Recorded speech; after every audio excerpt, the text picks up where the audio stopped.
থাপ্পড়ে, সেই পড়েছে থাপ্পড়ে।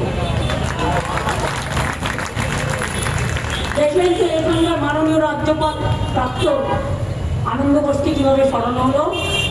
কেন সরানো হয়েছে আমি সব জানি, ভয় দেখি। রাজভবনটা বিজেপির পার্টি অফিস হবে, ওখান থেকে টাকা বিলি হবে, আর যাকে নিয়ে এসছেন তার বিরুদ্ধে আমি যেটা শুনেছি এখনো পর্যন্ত তামিলনাড়ুতে যখন তিনি ছিলেন সুপ্রিম কোর্টে অনেক কমেন্টস তাকে শুনতে হয়েছে। তিনি কোনো কাজ করেন না বিজেপি ছাড়া, বিজেপির একেবারে প্যারেড করা ক্যাডার। শুনুন, বাংলা কিন্তু অন্য, তামিলনাড়ুতে স্ট্যালিনদের জবাব দিতে হয়েছে, প্রতিদিন বেচারারা ফেস করেছে। বাংলায় ভোটের 1 মাস আগে কেন চেঞ্জ করলেন? কাউকে টাইম কমপ্লিট করতে দিচ্ছেন না। যা করেছেন ধনকরকে, ধনকর তাই করেছিলেন, বিজেপি কি করেনি। তাকে এখান থেকে নিয়ে গেলেন ইলেকশন করার পরে উপরাষ্ট্রপতি, তারপরে নজরবন্দি, নোটবন্দির মতো ভোটবন্দি, নোটবন্দি, নজরবন্দি, গৃহবন্দি।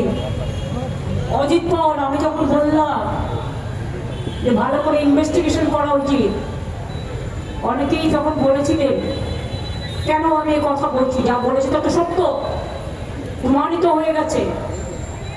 আনন্দবাবুকেও এখানে নিয়ে এসেছিলেন, তাকেও সরিয়ে দেওয়া হলো। কারণটা যদিও আমি জানি, কিন্তু আমি বলবো না, কিন্তু তাকে থ্রেট করা হচ্ছে, এটুকু আমি বলবো। অনেকে তো চায় না রাজভবনটা বিজেপি পার্টি অফিস হোক, ওখানে বিজেপির টাকা ডিস্ট্রিবিউশন হোক, সবই তো করে এরা। নৈতিকতা মানে যারা দিল্লিতে এখন বসে আছে এরা তো মোহাম্মদ বিন তুগলকের জ্যাঠার জ্যাঠামশাই।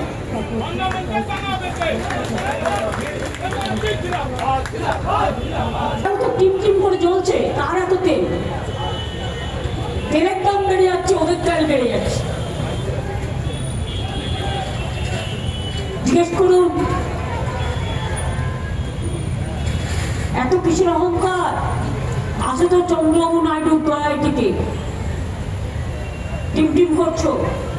কাউকে ভয় দেখাচ্ছে ইমপিচমেন্ট করবো, কাউকে ভয় দেখাচ্ছে এখান থেকে ওখানে প্রমোশন করে দেবো। ভয় গুটিয়ে থাকলেও আমরা ল্যাজ গুটিয়ে পালানোর লোক নই।